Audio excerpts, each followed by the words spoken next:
இருக்கிறவரை காட்டணும்னா நீ ஜெயிக்கணும், நீ முன்னேறணும்.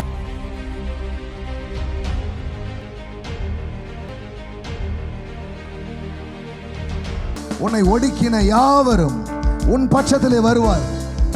ஆமென். ஏன்னா அதை பார்க்கறாங்க. இது எப்படி இது நார்மலான மாதிரி தெரியலையே. ஆமென். ஆகாத கல்லு இப்ப என்ன ஆயிடுச்சு?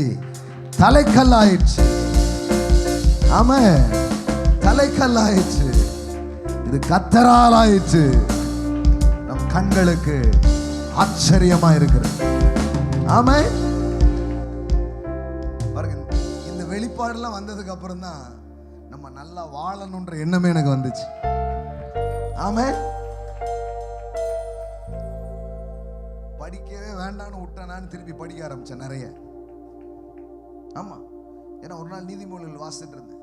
அதுல ஒரு வார்த்தை இப்படி வந்துச்சு, என் மகனே, உன் இருதயம் ஞானமா இருந்தால், உன் இருதயம் ஞானமா இருந்தால் என் இருதயம் என்னிலே மகிழும்.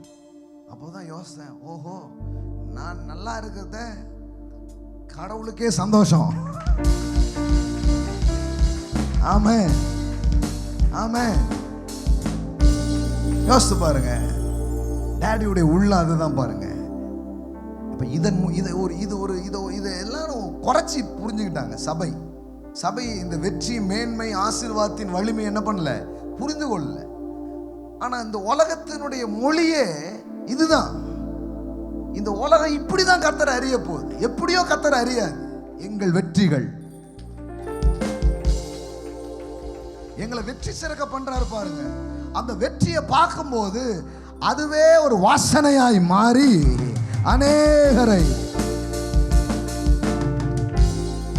ஈர்க்கிறது. ஆமென். அதனால நீங்க நல்லா இருக்கணும். ஆமென். நீங்க செழிப்பா இருக்கணும், ஆசீர்வாதமா இருக்கணும், வெற்றியா இருக்கணும், நல்ல வீடுகளை கட்டணும், நல்ல தொழில்களை செய்யணும், நல்ல உயர்ந்த இடத்திற்கு வரணும். ஆமென். ஏன் பாஸ்டர், நமக்கு இருக்கிறது போதும்னு நீ உட்கார்ந்திருந்தா கூட தேவன் யாருன்றது தெரியாது. இருக்கிறவரை காட்டணும்னா நீ ஜெயிக்கணும், நீ முன்னேறணும். அதன் மூலமாக அவர் யாருன்றது தெரியாது. ஆமென். எல்லாம் சொல்லுங்க, தேவனை குறித்த அறிவு என் மூலமாக இந்த உலகுக்கு விளங்கும் நேரம். உங்களை பார்க்கிற யாவரும் இவர்கள் ஆசீர்வாதத்தை பெற்றவர்கள் என்பதை அறிந்து கொள்வார். ஆமென்.